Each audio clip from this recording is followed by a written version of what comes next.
वाल्मीकि कृत रामायण में मंथरा की बहुत ही महत्वपूर्ण भूमिका बताई गई थी। उसी के कारण प्रभु श्री राम को 14 वर्ष के लिए वनवास भोगना पड़ा था। मंथरा और रानी कैकई देश की थी। आओ जानते हैं कि आखिर यह मंथरा कौन थी। कैकई नरेश अश्वपति सम्राट की पुत्री कैकई राजा दशरथ की पत्नी थी। बहुत ही सुंदर होने के साथ ही वीरांगना भी थी। संभवतः इसलिए वह राजा दशरथ को प्रिय थी। कहते हैं कि विवाह के समय कैकई की दासी मंथरा भी उसके साथ आ गई थी। एक कथा के अनुसार कैकई देश की राजा अश्वपति का एक भाई था जिसका नाम बृहदस्व था। उसकी विशाल नयनों वाली एक बेटी थी जिसका नाम रेखा था। वह बचपन से ही कैकई की अच्छी सहेली थी।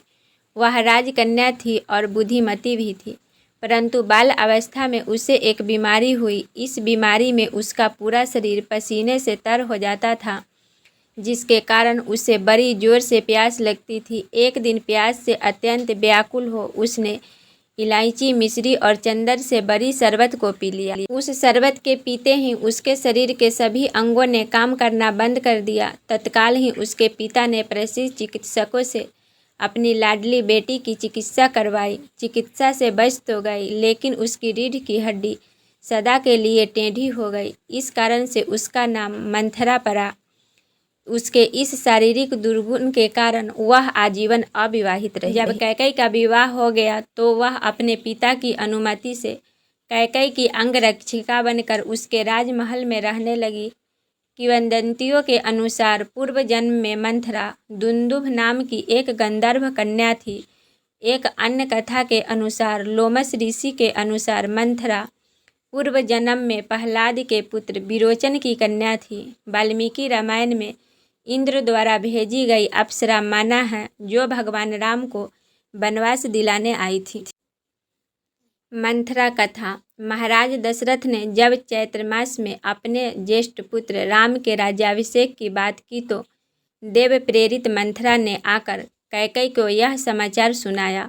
यह सुनकर कैकई आनंद में डूब गई और इस समाचार के एवज में मंथरा को एक गहना भेंट किया। मंथरा ने वह गहना फेंककर कैकई को बहुत कुछ उल्टा सीधा समझाया, लेकिन कैकई मंथरा की बात नहीं मानकर कहती है यह तो रघुकुल की रीत है, ज्येष्ठ पुत्र ही राज्य संभालता है और मैं कैसे अपने पुत्र के बारे में सोचूं।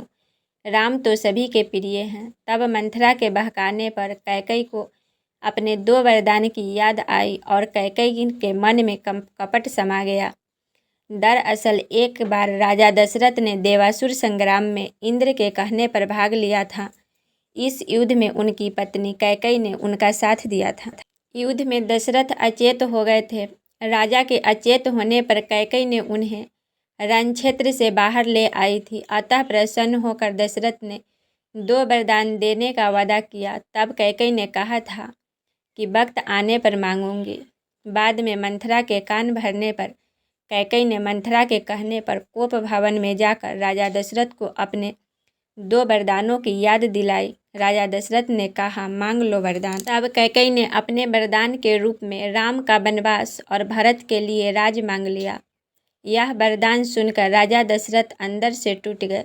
जब शत्रुघ्न को यह पता चला कि मंथरा के कारण ही मेरे राम को वनवास हुआ तो शत्रुघ्न ने कुबरी दासी मंथरा के कुबर पर लात मार दी थी। वीडियो को लाइक, शेयर, सब्सक्राइब करें।